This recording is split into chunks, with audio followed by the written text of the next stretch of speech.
skammel. En af vores rigtig gode kunder kom og spurgte, om ikke vi kunne det. Og det kan vi jo godt, så det har vi gjort nu. Og det er sådan, at man kan skrue benene af, så man kan nemt tage den med i byen. Det er jo ofte der, at det er et problem, at stolene er for høje, når der er sådan nogen som jeg og mange andre, der har ret korte ben.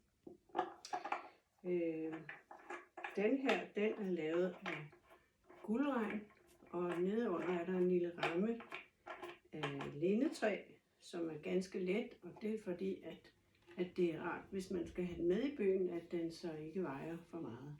Så derfor er det også muligt at skrue benene af, så den kan puttes ned i en lille taske.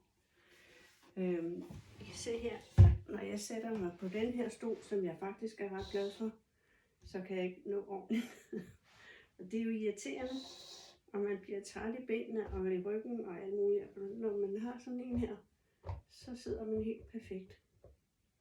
Så der er 4 i butikken lige nu, og vi kan godt lave flere. Så bliver det noget andet træ, fordi det er sådan resterne af noget, vi har brugt til noget andet, der er til overs og sådan.